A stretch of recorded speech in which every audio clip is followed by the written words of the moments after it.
It all began one dreary evening in early November. The sky was a dismal gray as I entered Riverside Fitness, a gym I frequented after long days at the office. A scent of sweat and old rubber filled the air, but it was a familiar comfort, easily drowned out by the thumping bass of music from the speakers. The routine here was predictable, almost soothing: warm up, lift weights, and escape into the chaos of my life once again. That evening, I spotted Eric, a guy I had exchanged a few words with here and there. He was built like a brick wall, always lifting weights that made me question my own capabilities. We had spent many afternoons sharing tips and routines, but lately, there was an odd intensity in his gaze, as if he was sizing me up beyond the weights. I shrugged it off, focusing instead on my sets as I warmed up on the bench press. After my warm-up, I headed to the bench press, ready to push my limits. Eric came over and offered to spot me, and I accepted, thinking nothing of it. As I unracked the bar and began my sets, I could feel his eyes on me, an intensity that made me uneasy. I pushed through my reps, but each time I glanced up, I caught him staring at me, his expression unreadable. It felt like more than just a simple spot. There was an air of expectation, as if he needed me to perform for him. Once I finished, we sat on the edge of the bench, both panting from the effort. The conversation shifted to gym talk, but I could sense something lurking beneath the surface. Eric leaned in closer, whispering about the importance of mental focus during lifts. His breath carried an unsettling undertone, and I felt a shiver run down my spine. Just as I was about to excuse myself, he broke the casual facade, saying, "You know, strength isn't just physical." I forced a laugh, playing off his peculiar comment. But Eric's expression remained serious, his eyes narrowing into slits. He leaned closer, lowering his voice further, almost conspiratorial. "I could help you find your true strength," he said. I felt a knot in my stomach as the air thickened around us. I attempted to change the subject, but the uneasy feeling lodged deeper as he seemed to ignore my attempt. Suddenly, he stood up abruptly, declaring he needed to wrap up a few things. I watched as he moved toward the power racks, but I couldn't shake the feeling that I wouldn't see him again. After my workout, I headed to the showers, trying to brush off the encounter. But as the water cascaded over me, I couldn't shake Eric's words. They echoed in my mind, wrapping around my thoughts like a serpentine grip. The following day, I decided to change my routine, arriving a little earlier in hopes of avoiding Eric. The gym buzzed with the energy of familiar faces, but the tension between us still lingered in my thoughts. As I finished my sets, I packed my bag, relieved I hadn't seen him that day. Just as I turned to leave, I caught a glimpse of Eric through the glass doors. His eyes locked on me, shifting between amusement and something darker. I tried to ignore him and slipped through the doors, feeling a sense of urgency to get home. As I drove, the unease settled in my gut like a stone. My mind replayed his words, and I felt eyes upon me, though I was alone in the car. When I got home, I felt the chill of the air creeping under my skin, as if the shadows were alive, watching my every move. That night, I tossed and turned, sleep eluding me. Each creak of my house felt amplified, whispering secrets I couldn't decipher. I finally drifted off, but my dreams were haunted by Eric's intense stare and that strange offer he had made. I woke up, drenched in sweat, the images too vivid to shake off. I grabbed my phone to check the time, but instead saw a message from Eric. It simply said, "I know where you live." My heart raced as I read his words over and over. How could he possibly know? I hadn't given him my address. Fear tightened in my chest like a vice, and I quickly blocked his contact. But even as I did so, a gnawing dread settled in, knowing he would somehow find a way back into my life. I spent the next few days on high alert, changing my gym schedule completely, ensuring I wouldn't cross paths with him again. Weeks passed, and the routine of my life seemed to return, but the unease lingered. I learned to avoid the gym at all costs, opting for late-night runs instead. However, one night as I jogged through my neighborhood, I felt a presence behind me. I quickened my pace, glancing over my shoulder, but there was no one there. The streetlights flickered, and the shadows stretched ominously across the pavement. A few weeks later, I decided to step back into my old routine with caution. I returned to Riverside Fitness early, hoping the early hours would keep me safe. As I walked inside, every muscle in my body tensed. The familiar scent of sweat was now a reminder of terror. I made sure to keep my head down, focused on my workout, trying to erase Eric's memory from my mind. But as I moved through my workout, I felt someone watching me. I glanced up to see Eric standing in the corner, a small grin playing on his lips. My heart dropped into my stomach. I thought I had escaped him. He raised one hand in a casual wave, and I felt the blood drain from my face. "I knew you'd be back," he called out, his voice a haunting echo in the busy gym. Panic surged through me, and I turned to leave, but he was already moving toward me. I could hear his footsteps growing closer, the sound of my heartbeat drowning out the noise of the gym. "You didn't think you could just avoid me forever, did you?" he asked, loud enough for several nearby gym-goers to turn and look. My legs felt heavy as I stumbled backward, trapped in the tightening space. I was cornered, and my mind raced with thoughts of escape. "Eric, just back off," I managed to say, attempting to inject authority into my voice. He laughed, a chilling sound that echoed in the gym. "Come on, man, you need to stop running. I'm here to help you realize your potential." His eyes glinted, and I felt the urge to scream. I knew I had to get out of there. Before he could say another word, I turned on my heel and rushed to the exit. I could feel his presence behind me, an ominous shadow that wouldn't let go. I burst through the door into the fresh air, gasping as I bounded down the steps. I didn't stop until I reached my car, fumbling with my keys, as I felt the pressure of his gaze weighing down on me. As I drove away, I glanced in my rearview mirror, but Eric was nowhere to be seen. That night, I locked every door in my house, waves of paranoia crashing over me. I thought I was safe, but the creeping feeling of being watched gnawed at my sanity. Days turned into weeks, and still I felt the shadows around me, and I was back at square one. Every day I wondered when Eric would strike again, and if he truly knew where I lived, or if it was all just a game to him. I never returned to Riverside Fitness again. The gym had turned from a sanctuary into a nightmare, a place where unease lingered in the corners like ghosts. I ventured into yoga classes, a new realm far removed from any weights. I had to start fresh. But even then, I could feel the haunting chill of his eyes behind me, waiting, watching, in the shadows of every gym I stepped into. It was the dead of winter in December 2020 when I signed up for a local gym called Iron Willin. The snow fell thick outside, blanketing the world in white as I made my way through the heavy glass doors. Stepping inside, I was embraced by the warmth and the soft hum of chatter among fellow workout enthusiasts. The atmosphere buzzed with motivation, but there was an underlying tension that set my nerves on edge. I was determined to stick to my routine, visiting the gym after work each day. The first few weeks were uneventful. I followed my program, keeping my head down and focusing on my sets. But one evening, as I was finishing up my squats, I noticed a strange man lurking by the free weights. He was tall and lanky, wearing a faded hoodie that concealed his face. Something about his presence felt off, a gravity that pulled at the corners of my mind. The man would watch me as I worked out, his eyes never straying far from my movements. At first, I brushed it off, thinking he was just a fellow gym-goer. But over time, his gaze became more intense, more invasive. Whenever I caught sight of him, there was an unsettling smile on his lips, and I felt a gnawing fear rising in my gut. I began changing my routine around, trying to avoid his line of sight, but every time I looked up, there he was. On one particularly frigid evening at around 7 p.m., I was in the middle of my leg press when the man approached me. He introduced himself as Victor, a self-proclaimed fitness guru. He spoke quickly, his words spilling out over one another in a rush. "I've noticed you've been making progress, but you could really benefit from my advice," he said, his voice dripping with false charm. I attempted to dismiss him, but he leaned closer, his breath hot against my ear. The chill that ran down my spine was undeniable. "I can help you become stronger than you've ever been," he insisted, a gleam of something unsettling flickering in his eyes.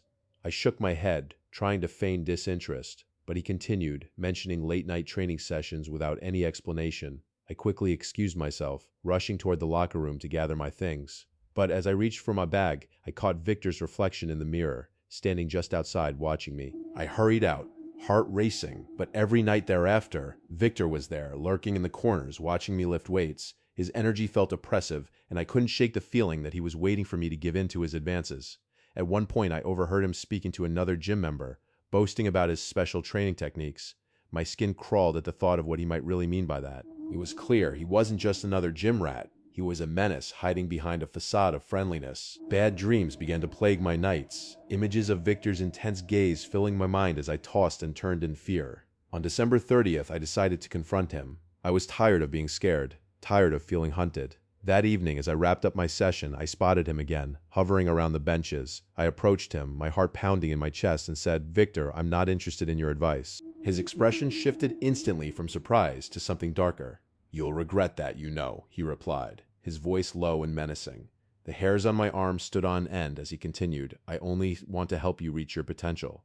I stepped back, my instincts screaming at me to run. With a shaky breath, I turned and fled toward the exit, glancing back only once to see him watching, that unsettling grin plastered across his face. I didn't return to the gym for a few days, choosing instead to work out at home, but the feeling of dread lingered, and I could almost sense Victor's presence lurking in the corners of my mind. New Year's Eve arrived, and as I watched the clock tick closer to midnight, I felt an overwhelming urge to confront my fears. I decided to return to Iron Will and prove that I wouldn't be chased away just because of him. I arrived just before 10 p.m., the gym emptying out as many members headed home. The sound of weights clinking echoed like a ghostly chorus. sending shivers down my spine. My skin tingled with the feeling of being watched, but I pushed through. I moved to the squat rack and began my warm-up. The familiar scent of iron and sweat filled the air, and the adrenaline coursed through my veins, but I couldn't shake the feeling that something dark was waiting. As I entered into my last set, I heard a whisper echo behind me, a voice that made my stomach drop. "You shouldn't have come back," it said. I turned quickly, but there was no one there. Panic washed over me. I finished my reps, my heart racing, and began to pack up my things when, out of nowhere, Victor appeared. He stepped out from the shadows, his face twisted into a sinister smile. "I'm glad you're here," he said, his voice chilling. "Just in time to start our special session." I tried to run, but he grabbed my arm, his grip like iron, holding me in place. "You'll thank me later," he insisted, but in that moment, all I could think about was escape. I reached back, pushing against the weight of his grip, and finally broke free. I dashed for the exit, adrenaline fueling my every step. As I burst through the door into the cold night air, I glanced back but saw the gym was empty once more. Safe, I thought. But even as I breathed in the freezing air, I could feel his eyes on me, lurking just out of sight. I drove home in a daze, shaking off the chilling encounter. But Victor's presence lingered like a specter, haunting me. In the days following, I chose to avoid the gym altogether, fearing what might happen if I faced Victor again. Time passed, and soon January turned to February, but the ghost of that night haunted my dreams. I rarely ventured out, but one evening, I decided to test my courage again. I returned to Iron Will, but as I stepped inside, I was met with an eerie silence. The usual buzz of voices was replaced by an oppressive quiet. My heart raced as I glanced around to see if Victor lurked in a corner, but there was nothing. I felt a sense of dread washing over me, but I forced myself to push through the unease. I began my workout, only to hear the faintest whisper behind my back. "I told you I would find you," Victor hissed, his voice cold as ice. Panic surged in my veins as I whipped around, but again there was no one there. The feeling of being watched intensified as I continued my workout, a sick feeling pooling in my stomach. I finished my sets as quickly as possible, the paranoia suffocating me. When I left the gym that night, I expected to see him waiting in the shadows, but I escaped, breathless. As I drove home, I glanced in my rearview mirror, half expecting to see Victor's face bearing down on me. My heart raced its way into my throat as I realized I would never feel safe again at Iron Will. Each turn of the road felt like a step deeper into dread, a place where Victor could reach me, wherever I went. Days turned into weeks, and I had all but given up on my fitness goals. But as I stared into the mirror one night, I convinced myself it was time to reclaim my life. The very next day, I decided to return to Iron Will, determined to face my fears no matter what. But as I stepped through the doors, the familiar scent of sweat turned bitter in my stomach. I worked out intensely, waiting for the familiar voice that had haunted my step. But as each minute passed, I felt his absence press down on me heavily. I finished my workout, relieved by the quiet, and headed for the door. Just as I reached for the handle, a chilling voice echoed behind me. "You thought you could escape me?" Victor's voice slithered through the air as I turned, but all I saw was the empty gym behind me. I stumbled back, heart racing. I was alone, at least. That's what I convinced myself. I ran out the door once more, breathing hard in the cold air, my mind racing with questions. I realized I had become a prisoner of my fear, trapped in the terror that Victor had instilled in my heart. But there was a nagging feeling, an unsettling certainty that he would return, lurking just beyond the threshold of my awareness. No matter where I went, no matter how far, it felt like a shadow would always follow. One I couldn't outrun, one that would always whisper, "I know where you are." It was early February 2021, the kind of dreary winter day that makes the world look washed out.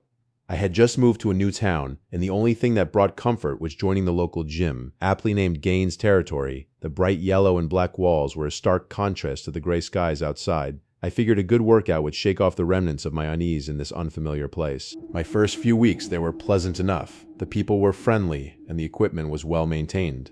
But as the days went on, I started noticing odd occurrences.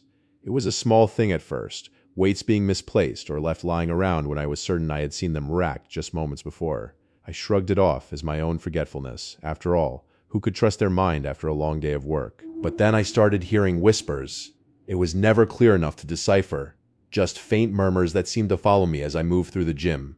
I'd catch snippets of conversations that echoed around me, but whenever I turned to look, there was never anyone nearby. Each time it happened, a chill would crawl down my spine, my instincts screaming that I was not alone. One evening, I was finishing up a particularly tough set of deadlifts around 8 p.m. when I caught the faint reflection of a figure in the mirror. The lights flickered momentarily, and when I turned to look, there was nothing, just the silent hum of machines and the gnawing sensation of being watched. I felt a prickling on the back of my neck, and a wave of nausea washed over me. I needed to shake it off, but the feeling grew heavier each time I attempted to lift. It was around this time that I met Jamie, a fellow gym goer who seemed genuinely friendly and upbeat. We struck up conversations during our workouts, and she was a great distraction from the mounting dread. One night, we found ourselves sharing stories, and I confided about the whispers I'd been hearing. She looked at me, her expression shifting slightly. "Oh, you must be experiencing the gym spirit. It's been around forever," she said casually, almost teasingly. I laughed it off, but the thought lingered. That weekend, as I prepared to hit the gym again, I pondered her words. The idea of a spirit haunting Gaines territory felt absurd, yet strangely fitting for the odd occurrences. That evening, as I arrived, the air felt thick with tension, the hairs on my arms standing on end. I shook off the feeling and entered, determined to push through my routine. As I began my workout, the whispers returned, but this time they were more pronounced, as if they were attempting to communicate something. I felt a cold draft wash over me, sending shivers down my spine. I glanced around, but no one was near. The workers and patrons were busy with their routines, oblivious to the unsettling atmosphere I found myself steeped in. I decided to press on, but each weight felt heavier, as if the spirit was trying to keep me from my gains. On one particularly eerie evening, as I finished my workout, the lights began to flicker ominously, plunging the space into darkness for a brief moment. When they returned, I saw Jamie standing off to the side, an odd smile plastered across her face, her eyes wide and unfocused. I approached her, but she simply turned and walked away, her form melting into the shadows. Confused, I called after her, but she didn't respond. Feeling shaken, I decided to leave, the air thick with foreboding.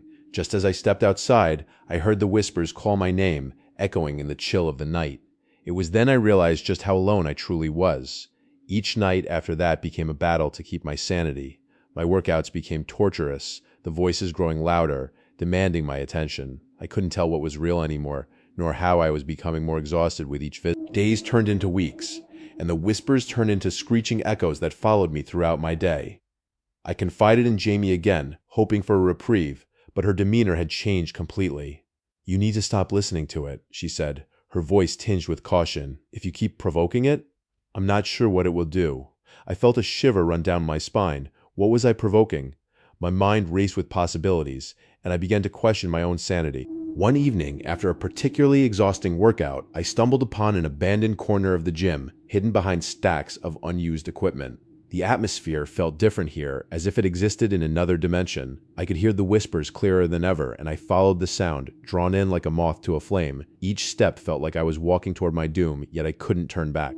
As I reached the end of the hall, everything felt like a powerful magnetic force pulling me closer to the whispers. It was almost palpable, an energy that enveloped me. Suddenly, the lights flickered more intensely before plunging the entire area into darkness. I felt trapped, every hair on my body standing on end. Then, I heard a voice right next to me, clear and demanding, "Leave this place." The command burned through me, freezing my blood in my veins. Terror overwhelmed me, and I stumbled backward, desperately feeling for the wall. I needed to escape, but the whispers grew louder, clawing at the edges of my mind. I sprinted back down the hall, the darkness closing in around me, as if it wanted to swallow me whole. I burst back into the gym, frantic, gasping as the bright lights blinded me momentarily. It was then I saw Jamie again, her expression changing to one of horror as she caught sight of me. But there was something different about Jamie. She looked almost possessed. "You shouldn't have gone there," she yelled, her eyes wide, filled with fear. I tried to ask her what she meant, but she turned and vanished into the shadows of the gym.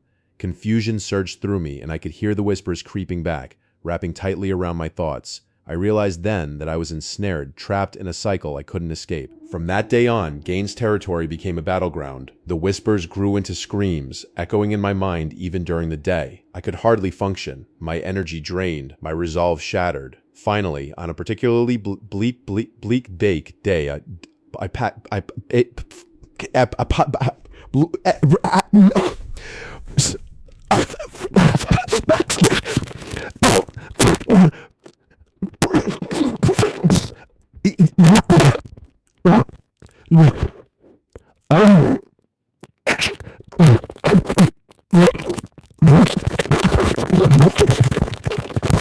As I stepped inside, I felt the weight of the atmosphere shift, hovering like a dark cloud.